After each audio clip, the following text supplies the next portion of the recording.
আপনারা জানেন যে আমাদের এখন বাংলাদেশের সবথেকে ক্ষমতাবান ব্যক্তি হচ্ছেন ডক্টর মোহাম্মদ ইউনূস সাহেব।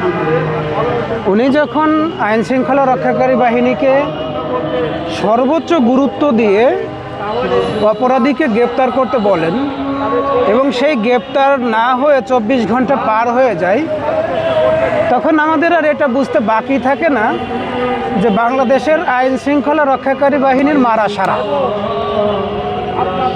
এখন পরবর্তী পদক্ষেপ কি হবে না হবে, আমরা শুধু ইন্টারিমের কাছে একটা প্রশ্ন করতে চাই যে আপনারা জুলাইকে নিয়ে যারা জুলাই ধারণ করে, জুলাইয়ের যারা সামনের সারিতে আছে, আপনারা জানেন জুলাই যোদ্ধাদের উপর আক্রমণ হবে, আপনারা জানেন হাদির উপর আক্রমণ হবে, পুলিশ জানে গোপালগঞ্জে এনসিপির উপর আক্রমণ হবে, এটা পুলিশ জানতো, এটা অস্বীকার করার কোনো সুযোগ নাই।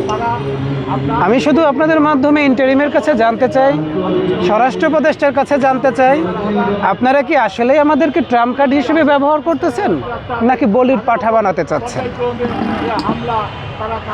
আমাদের জুলাই যাদের উপর আক্রমণ হয়েছে দেখেছেন ইতিমধ্যে, আমাদের নুরু ভাইয়ের উপর আক্রমণ হয়েছে, ফুয়াদ ভাইয়ের উপর আক্রমণ হয়েছে, এই যে হাদি ভাইয়ের উপর যে আক্রমণটা হলো, প্রত্যেকটা আক্রমণের ধরন ভিন্ন ভিন্ন।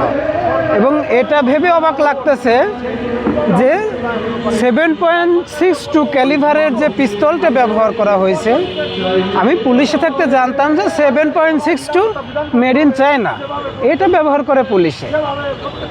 এখন এই অস্ত্রগুলো যখনই আপনি স্বরাষ্ট্র উপদেষ্টার কাছে জানতে চাইবেন, থানা থেকে লুট হওয়া অস্ত্রগুলো আসলে আছে কোথায়, তার কত পার্সেন্ট আপনি উদ্ধার করতে পারছেন, এই প্রশ্ন করার সাথে সাথে উনি একটা উত্তরই দিয়ে দিবে আলু।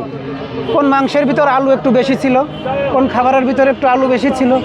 এবং ওনার চোখ মুখ দেখলে মনে হয় যে উনি এই দেশের সব থেকে বড় এতিম, উনি এই দেশের সব থেকে বড় অসহায়। ওনার মনে হয় এই ব্যাপারে আর কিছু বলার নাই।